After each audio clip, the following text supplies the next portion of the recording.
30 minutes. Nafissa?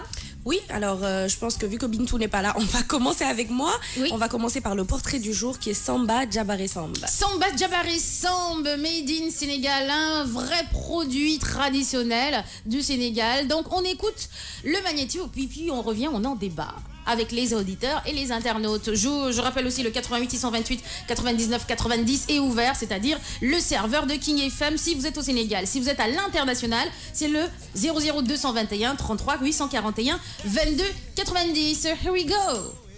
1, 2, 3, portrait.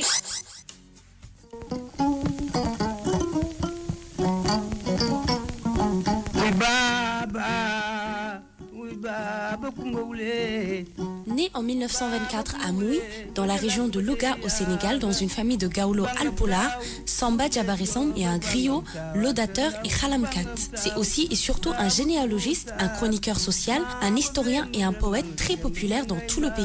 Avec son ami Amadou Ndiaye Samb, autre griot et joueur de khalam, il a largement contribué à la valorisation et à la popularisation des musiques lyriques et classiques sénégalaises. En 2006, la réalisatrice Laurence Gavron lui a consacré un magnifique film documentaire de 68 minutes, Samba Diabaré Samb, le gardien du temple. Dès l'âge de 17 ans, il s'illustre dans sa région et bien vite, il est invité à des manifestations, mariages, baptêmes, galas, notamment à Saint-Louis et à Dakar. Désireux de mieux comprendre les techniques de jeu du ngalam, Samba Diabaré Samb sillonne le Sénégal et se rend à plusieurs reprises au Mali pour rencontrer, collaborer, échanger et confronter avec les grands maîtres du Ngoni. En 1958, l'émission sur l'histoire et le patrimoine culturel du Sénégal, qu'il anime en duo avec son complice Amadou Ndiaye Samb, Sénégal Demb, connaît un tel succès qu'on le surnomme le grand maître du khalam. En 1962, Samba Diabaré Samb est membre fondateur de l'ensemble lyrique traditionnel du Théâtre national Daniel Sorano.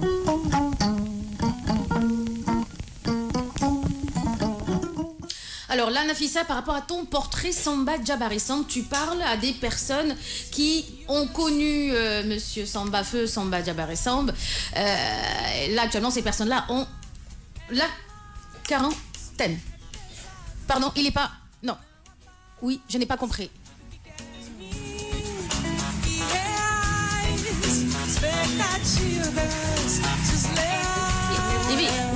Oui, Ivy, j'ai tué, pardon, le grand-père, je l'ai tué. Aujourd'hui, tu as Bintouzé. Oh, j'ai Bintouzé, effectivement. Justement, on met sur le bêtisier. Voilà. Bintou, pour la première fois dans ma matinale, j'ai tué un papa. Et voilà, Fatim, donc, doucement. Fatim. Voilà, écrit. Crime. Crime contre l'humanité du patrimoine culturel sénégalais. Excusez-moi, les auditeurs. Du patrimoine. J'ai fondu les personnages. Voilà. Je pensais à une autre personne au fait.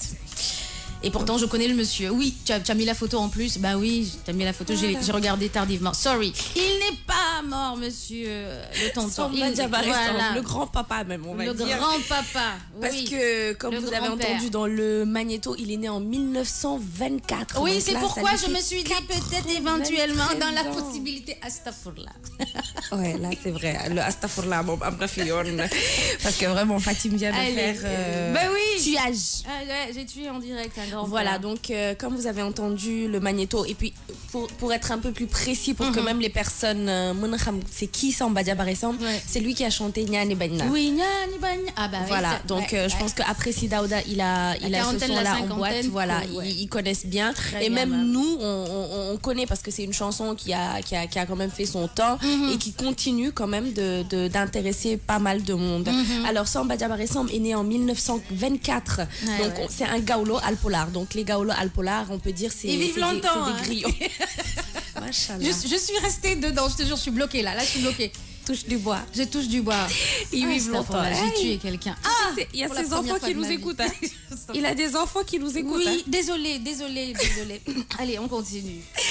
Voilà, donc c'est quelqu'un qui, comme on dit, c'était un as du khalam. Donc le khalam, c'est... si tu peux sortir le khalam en image pour que les gens puissent voir. Donc c'est quelqu'un qui a ramené la musique traditionnelle, je peux dire dans le monde entier. Parce que par exemple son son Nyani Bagna, c'est un son qu'on écoute partout. Moi ça m'a étonné une fois en France quand j'ai entendu ça quelque part. J'ai dit mais oui. Oui, j'ai entendu. Et ça, je me suis dit, et j'ai vu les gens apprécier. Et les gens ont cru que c'était Souleymane Faye qui avait chanté ça. Parce que souvent, genre ou style musical, Bob, ils se disent... Est-ce qu'il n'a pas fait une reprise d'ailleurs, Souleymane Faye? C'est une bonne question, j'ai l'impression. Ça a dû être ça, parce que j'ai vu que les gens, ça les intéressait. Et je leur expliquais que c'était pas Souleymane Faye. Et que peut-être...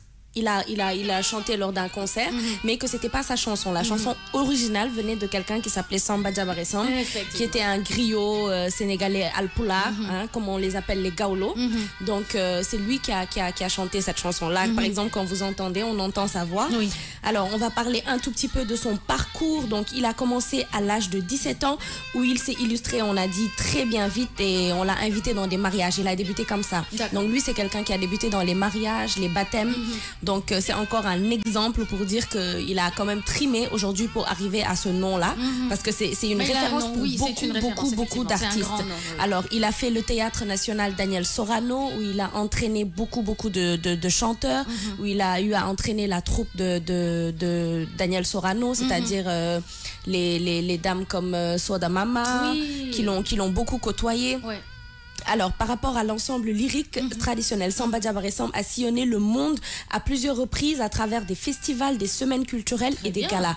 Donc, pour dire qu'aujourd'hui, sa chanson, la chanson traditionnelle, l'a emmené à parcourir le monde entier, comme je l'ai dit au début. Donc, en tout cas, c'est vraiment une référence côté musique. Les gens me l'ont proposé depuis longtemps, mais bon, j'attendais l'occasion pour pouvoir faire son portrait et rappeler encore qu'il est toujours vivant. Il est toujours vivant. Il a des enfants qui chantent. Oui. C'est le grand-papa de Aïda Samb. C'est le papa de Aïda Samb. Le grand-papa. Le grand-papa de Aïda Samb. Donc pour dire qu'aujourd'hui c'est une famille, je pense, où il y a beaucoup de musiciens et qui ont de très belles voix. Ben oui, de très belles voix, qui ont du talent. Voilà, qui ont de très belles voix. Il y en a qui disent que, je sais pas, est-ce que tu connais Maman Aïcha? Maman Aïcha, non. De la série Dina Maner. Non. Non, voilà. Alors, c'est une comédienne, mais une fois, je l'ai entendue chanter et il paraîtrait que c'est son papa. Et j'ai dit, moi, je dirais pas non parce que je l'ai déjà entendue chanter. C'est une comédienne, mais quand elle a chanté, j'ai dit, waouh! Le sang ne ment pas. Le sang ne ment pas. Donc, pour dire qu'aujourd'hui, c'est vraiment je peux dire une icône de la musique traditionnelle. Il fait partie des gens qui ont propulsé la musique traditionnelle sénégalaise. Donné envie de l'écouter, d'aimer.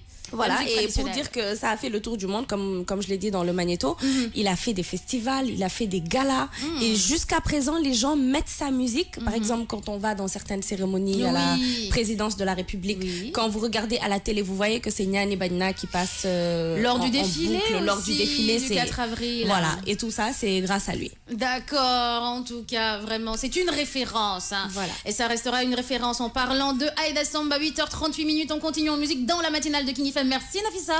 De rien. 99.4 avec les internautes et les auditeurs.